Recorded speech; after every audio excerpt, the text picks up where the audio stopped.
Dans cette capsule, nous allons nous intéresser à la conversion d'énergie. Reprenons quelques exemples de convertisseurs d'énergie, tels qu'un robot de moteur de cuisine, un moteur, qui lui va recevoir de l'énergie par transfert électrique, qui va la transformer en transfert mécanique, de façon à broyer des aliments. Un autre exemple, une lampe halogène qui reçoit de l'énergie par transfert électrique, qui va la transformer en transfert thermique. Posons-nous la question par rapport à l'énergie reçue, ce que l'on peut faire dans différents cas de convertisseurs du quotidien, et plus précisément, que peut-on faire avec 3,6 mégajoules d'énergie reçue. 3,6 mégajoules, c'est 3,6 millions de joules, ça peut paraître énorme, et finalement, quand vous regardez les objets du quotidien, c'est très peu, puisque ça fait qu'une heure de fonctionnement d'un radiateur. Donc, quand on va parler d'énergie, il faudra forcément y associer une notion de durée, puisque suivant le convertisseur, eh bien pour une même énergie donnée, on n'aura pas un temps de fonctionnement identique. Et l'autre grandeur à introduire, c'est la puissance. C'est quelque chose que vous connaissez tous, puisqu'elle est indiquée sur les différents objets recevant un transfert électrique. Donc une ampoule basse consommation maintenant c'est 11 watts contre 60 watts pour les ampoules incandescentes qu'on ne trouve plus dans le commerce. La puissance se note grand P et s'exprime en watts de symbole grand W.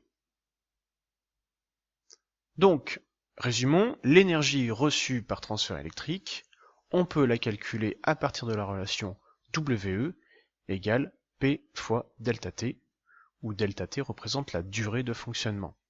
Donc pour une même énergie reçue, plus la puissance est grande, moins la durée de fonctionnement sera importante. Alors attention, il y a deux unités, celle du système international, qu'on utilise en physique, et celle de la vie courante. Alors commençons par le système international. P est en watts, la durée, le temps est en secondes. Donc quand on multiplie des watts par des secondes, ça ne fait pas des watts secondes, mais c'est ce qu'on appelle des joules.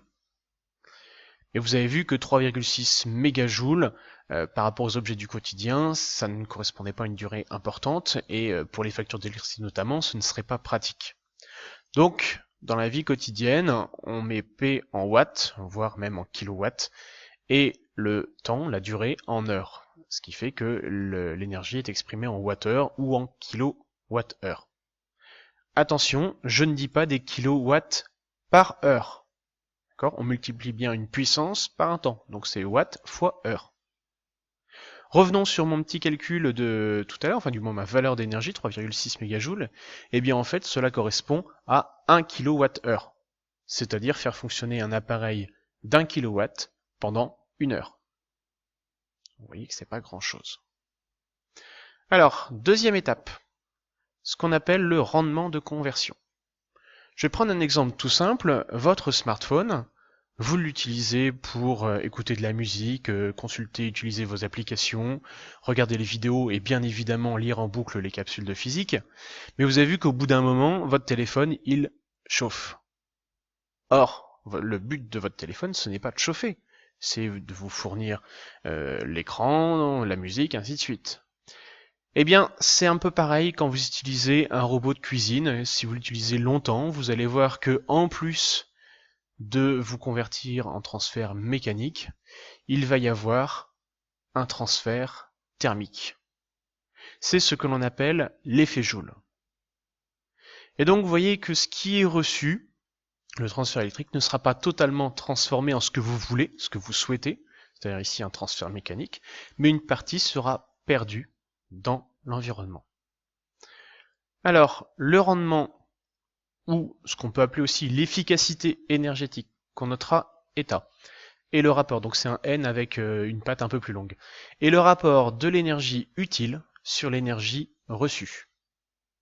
Dans notre cas du moteur de robot de cuisine, l'énergie utile, c'est le transfert mécanique, l'énergie reçue, c'est l'énergie électrique.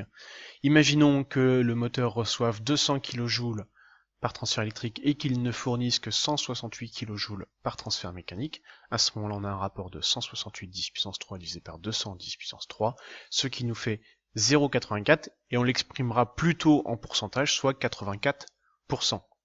il faut savoir qu'il n'existe aucun appareil ayant un rendement de 100%. Vous avez systématiquement des pertes par effet Joule.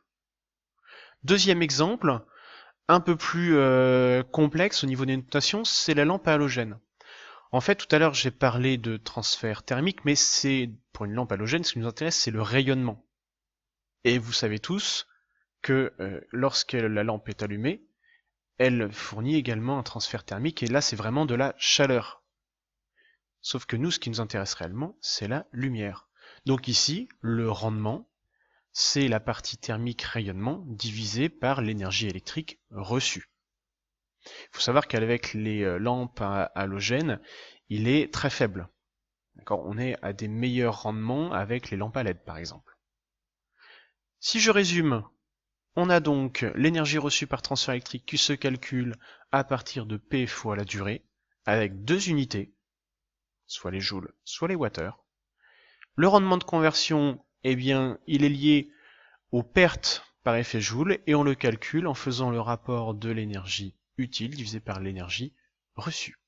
Voilà, j'espère que tout est clair pour vous et je vous souhaite un bon questionnaire.